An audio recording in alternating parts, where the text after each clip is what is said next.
বর্জ্য সংগ্রহকারীদের চলমান ধর্মঘটের কারণে কালো আবর্জনার ব্যাগের স্তূপে ঢেকে যাচ্ছে বার্মিংহামের ফুটপাত।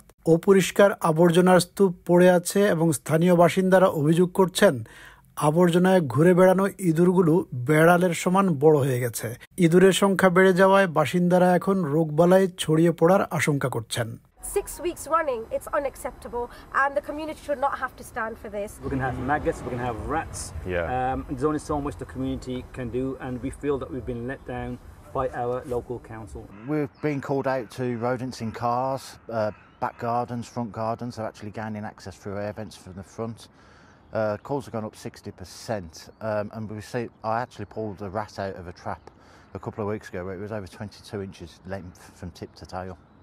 ওয়েস্ট রিসাইক্লিং অ্যান্ড কালেকশন অফিসারের পদ বিলুপ্ত করা নিয়ে দীর্ঘদিন ধরে কাউন্সিলের সাথে বর্জ্য সংগ্রহকারীদের বিরোধ চলছিল। এরই ধারাবাহিকতায় জানুয়ারি মাস থেকেই বর্জ্য সংগ্রহ ব্যাহত হয়ে আসছিল। তবে ইউনাইট ইউনিয়নের সদস্যরা সর্বাত্মক ধর্মঘট শুরু করেন 11 মার্চ থেকে। ইউনিয়নের দাবি, কাউন্সিলের সিদ্ধান্তের ফলে প্রায় 150 জন কর্মী বছরে 8,000 পাউন্ড আয়ের ক্ষতির সম্মুখীন হবেন। বার্মিংহাম নগরীর বিভিন্ন স্থানে 17,000 টন আবর্জনার স্তূপ জমে আছে। এই পরিস্থিতি থেকে উত্তরণের জন্য Birmingham city council 31 March major incident ঘোষণা করে। মেজর ইনসিডেন্ট এমন এক ধরনের জরুরি পরিস্থিতি যা ঘোষণা করলে সরকার সহ বিভিন্ন কর্তৃপক্ষ ও সংস্থার পক্ষ থেকে সহায়তা নিয়ে এগিয়ে আসা হয়। জরুরি পরিস্থিতি ঘোষণা করায় শহরের রাস্তায় পরিষ্কার পরিচ্ছন্নতা এবং ফেলে দেওয়া বর্জ্য দ্রুত সরানোর জন্য অতিরিক্ত 35টি গাড়ি ও কর্মী মোতায়েন করা যাবে।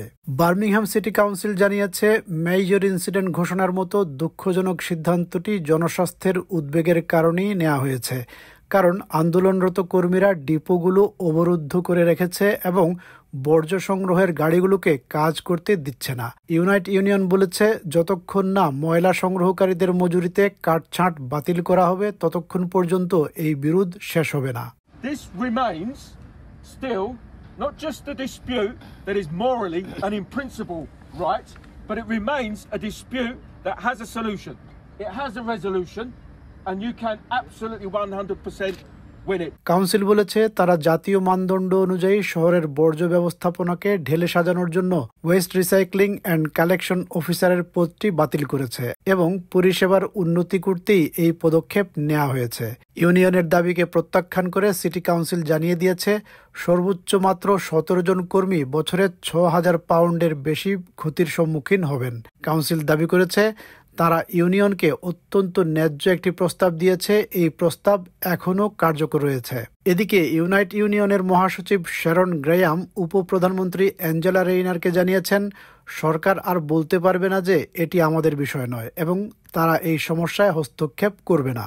বিবিসির কাছে ফাঁস হওয়া রেইনারকে পাঠানো এক চিঠিতে গ্রেয়াম আরও জানিয়েছেন, এই বিরোধ নিয়ে সরকারি বিবৃতিগুলোতে ভুল তথ্য ব্যবহার করা হয়েছে, যার ফলে বার্মিংহাম নগরীর রাস্তায় 17,000 টনেরও বেশি আবর্জনা জমে আছে।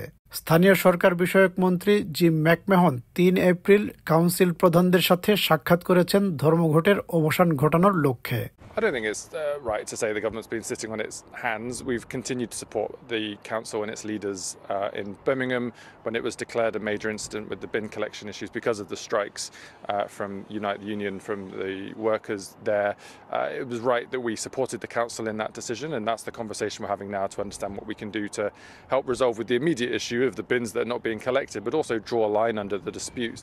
সাধারণত শহরের বর্জ্য সংগ্রহ দল প্রতি সপ্তাহে 5 লাখেরও বেশি সংগ্রহ পরিচালনা করে থাকে, যেখানে 200টি গাড়ি প্রতিদিন 8 ঘন্টার শিফটে কাজ করে। বার্মিংহাম সিটি কাউন্সিল বলেছে, তারা চায় যত দ্রুত সম্ভব বর্জ্য সংগ্রহ স্বাভাবিক অবস্থায় ফিরে আসুক। তবে এখনও পর্যন্ত ইউনাইট এবং কাউন্সিল কর্মকর্তাদের আলোচনায় কোনো সফল সমাধান আসেনি।